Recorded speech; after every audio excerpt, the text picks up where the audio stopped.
Following the First World War, which lasted from 1914 to 1918, almost every nation on the planet felt the economic and social destruction of the wake of the war. Entire empires collapsed, and it was extremely difficult getting back to, quote, normal life, even for the victors. One nation in particular felt these ramifications, although they were not a victor, was Germany. As both Austria-Hungary and the Ottoman Empire collapsed, Germany was left to float the entire bill for their side of the war. This led to massive rises in inflation, which was coupled with a severely traumatized population from 4 years of hell. Two artists, Otto and Georg Schrimpf, led the new Objectivity movement in Germany to attempt to portray the bleakness, anger, and depression that the German people felt at the time. Otto was 25 years old when Archduke Franz Ferdinand was assassinated and the Great War was initiated.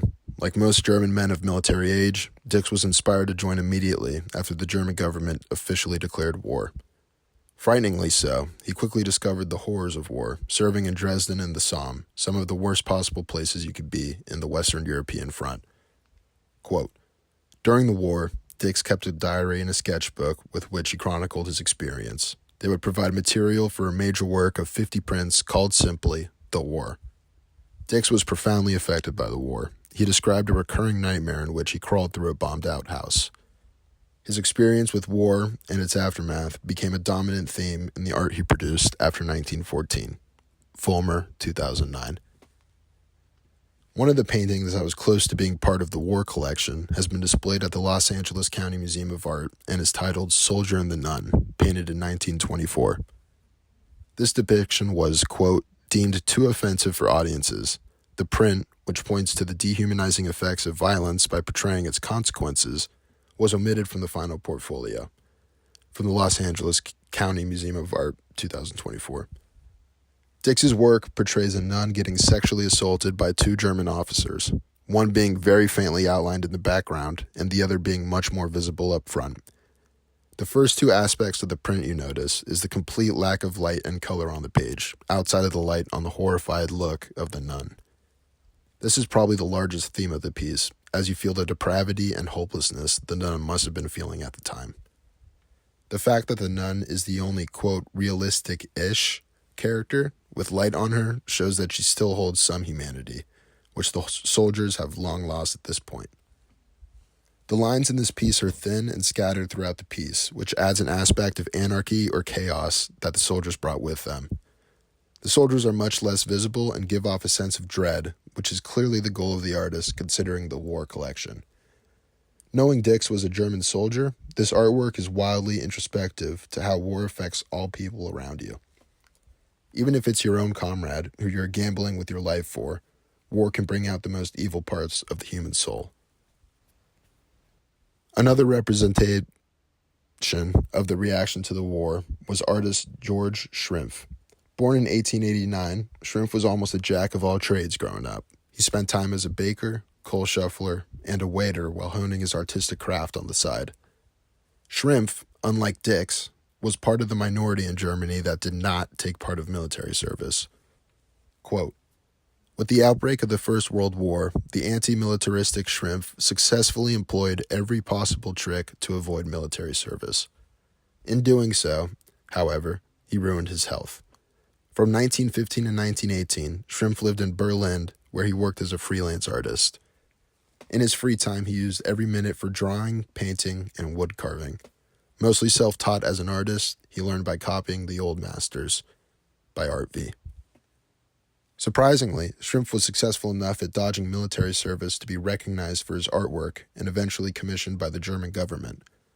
Also surprisingly, Schrimpf's lack of first-hand war experience is not very evident in his works throughout the 1920s. One example of Schrimpf portraying the pain felt by the German population is his child portrait, or Peter in Sicily. Painted 1 year after Dix's interpretation of his experience in the war, in 1925, Schrimpf paints the colorful scene of a strange-looking child stoically staring past the direction of our point of view, almost with a 1,000-yard stare that you normally see on military veterans. Quote, here, the boy's intense gaze situates him somewhere between child and adulthood. His almost grown-up face is contrasted with the physical appearance of a baby in a romper, thus rendering the image uncanny. From the Los Angeles County Museum of Art, 2024. The painting is much more colorful than Dix's piece, highlighting a bright blue romper and a green landscape in the background.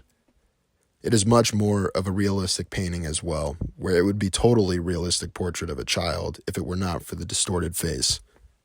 In other words, there are no wasted or visibly chaotic lines found anywhere on the painting. The child looks like he is enjoying a nice afternoon as well, with both him and the background looking naturally lit from the sun. The darkness, outside of the natural shadows below the child, can only be found when looking at and around the child's eyes. He is looking at the viewer's direction with an intense yet sad glare, and you can notice his fist is clenched up with anxiety. Given that Schrimpf refused to give any time to military service, he accurately portrays the sadness that both veterans and the next generation undoubtedly experienced after the First World War. The child himself is a combination of both of these experiences, synthesizing the average young German life during such a turbulent time. Both Otto Dix and Georg Schrimpf were expressionists that accurately gave audiences a glimpse into how the German population reacted to the biggest war in the history of humanity at the time. Dix used extremely dark themes to predict the depravities of war, often being very intentional with the messages of his work. Schrimpf, on the other hand, used bright colors and conflicting themes to portray the mess of emotions non-German citizens must have been feeling at the time. No matter which form audiences prefer, both artists are extremely effective in delivering the same message. War is hell.